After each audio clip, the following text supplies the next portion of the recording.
I know at first glance this hand cannon doesn't look too impressive, but what if I told you at one point it was a tournament staple? In fact, we thought the gun at the time was super good, but we didn't realize how good it actually was. So when I take a look back at it with a 2020 lens, this thing slaps, and very deservedly was better than legendary or even exotic hand cannon options. Now before I get too far ahead of myself, let me mention that Allegro 34 isn't technically sunset, or rather, it's always been sunset because it's a rare weapon. But I feel that since this series is talking about the history of the game and how these weapons fit into it, and why they were my favorites and that sort of thing, it makes sense to talk about this one here.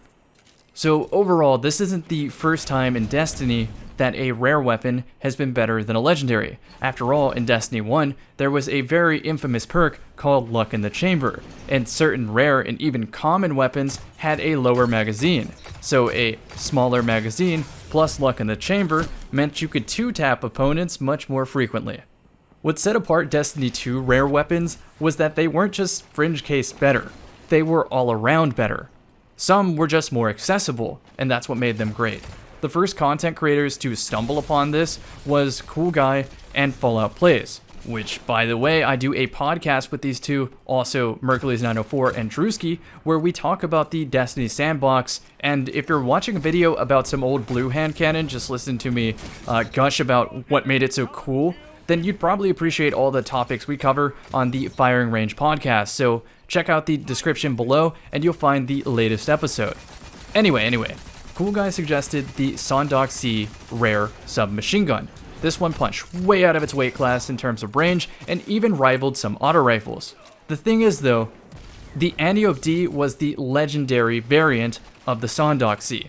So Antiope just had slightly better base stats, which wasn't that big of a difference when you consider that the Sondok C was a guaranteed reward, meaning even new accounts had access to an S tier weapon. So Cool Guy was absolutely on the money making this suggestion. Now Fallout, on the other hand, suggested the hand-in-hand. I didn't mean to make a joke or something. This was a common shotgun, not even rare, common, so green. And it was super consistent according to all the shotgun testing that a lot of people, but especially Fallout, went crazy testing at the time. It was very difficult because we didn't even have private matches, which you would think would put a damper in hosting tournaments and scrims all the time, but it actually didn't because skill-based matchmaking was so heavily implemented that if you were even remotely good, you could search a dead playlist and have even 100 other people searching, and you just would not get a match at all. It would mongoose error code you, unless there was another tournament grade player also searching in that playlist. Contrary to popular belief, the tournament meta at the time was not using Mida multi-tool and an auto rifle called Uriel's Gift. There were better options. Hand cannons ended up ruling the scene because of how effective they have always been. Having such a damage output and such a forgiving aim assist cone at that medium distance as you're playing in between cover, trying to get the same angle as your teammates, trying to pinch with your teammates, hold the power position, hold the power ammo. So you were doing all that. Hand cannons played the most into winning a match. Naturally, players initially started with legendary and exotic hand cannons, but Sunshot sucked. It didn't have enough aim assist, it didn't have a big magazine. The trade-off, of course, was that if the enemy globbed really close together, they were shoulder to shoulder, the explosion was really helpful for cleaning up an arc bolt or something like that. The thing about the 150 RPM hand cannon, though, was that they could be countered somewhat effectively by having 10 resilience, which forces them to hit an extra headshot. And I know that doesn't sound like much, but you have to consider that in a system where you do not have an instant kill weapon, having to force your opponent to be more accurate is winning you gunfights. And the thing about a hand cannon is you don't use them for a fast time to kill. You use them for incredible damage output in between cover and playing with your team, which is why I was saying that hand cannons trended to be the best in tournament play. As we experimented with all the possibilities of hand cannons, the Shattered Piece 150, the Cremil's Dagger Kinetic 110, we eventually landed back on the Allegro 34, which is the whole purpose of today's video.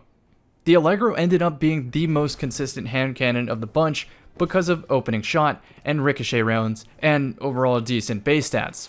But the most important aspect of the Allegro is that it opened up the anti-OP submachine gun, which was best in class for range and had a wildly fast time to kill, and then had kill clip on top of that to make the next kill even faster. It also complemented a melee playstyle, which was arguably the thing that won the most matches. So I even went then at the time to go 10 resilience to counter the 150 and feedback vents to counter the melee. Since neither your kinetic or energy weapon was taking up an exotic, that meant your power weapon slot was where you put your exotic, which meant you were probably running Legend of Acreus at the time, which was an incredible shotgun. I think enough has been said to start explaining under the hood what made Allegro 34 so good. It starts off with that opening shot perk. It reads, improved accuracy on the opening shot of attack. Accuracy is kind of a vague term, but essentially you could aim at someone's belly button and still get a headshot, so you could be really loose with your aim. That improved accuracy also translated to better in-air accuracy, so you could be more loose with your movement. You wouldn't have to worry about missing a shot if you're simply going for a body shot overhead. Opening shot also gives more range on the opening shot of attack, meaning that your damage drop-off at a distance wasn't as harsh. And the way hand cannon plays out of cover and with your team means that this perk is resetting multiple times in a gunfight. The second thing that adds to the Allegro's dominance is the ricochet round perk. This is far different than what it used to be.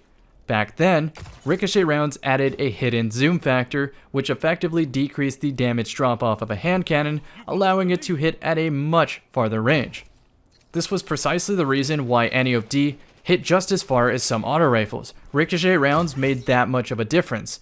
And the same held true for the Allegro, which hit auto rifle distance and even bridging into some pulse rifle territory, meaning that you didn't have to run something like a Darkest Before pulse rifle and combo it with the anti-OP. You could still keep the ease of use and versatility of a hand cannon in your back pocket without giving it up just because you're also pairing it with anti-OP.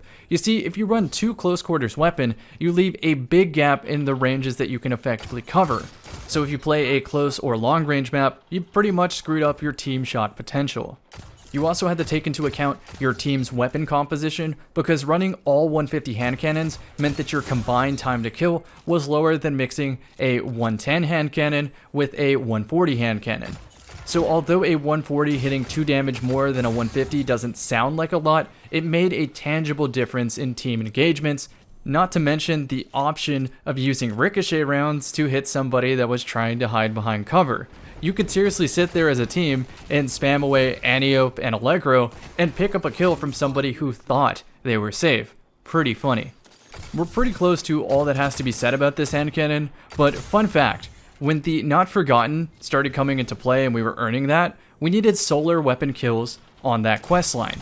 And it turns out that the Allegro, when you pull it from collections, is a solar weapon. So it was pretty fun to pull out an old tournament staple and use it to earn the next staple. It was kind of cool. It was like upgrading your hand cannon along the line. If you're at this part of the video, thanks for listening to my story about a blue hand cannon that we're probably going to end up still getting next season, and we may even get to use it in endgame PvP for a little bit while other people catch up with the power leveling. Low-key, we might even get a legendary version of this hand cannon finally, perk for perk. Of course, ricochet rounds operates a little bit differently than it used to, but now we have the Icarus grip, so you can have full in-air accuracy. Oh, also, if you needed to be sold on opening shot, look at that background.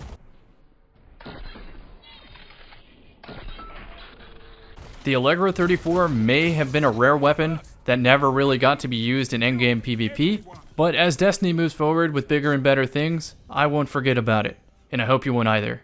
Thanks for watching the video, and I'll see you in the next one where I'm probably talking about the anti-OP.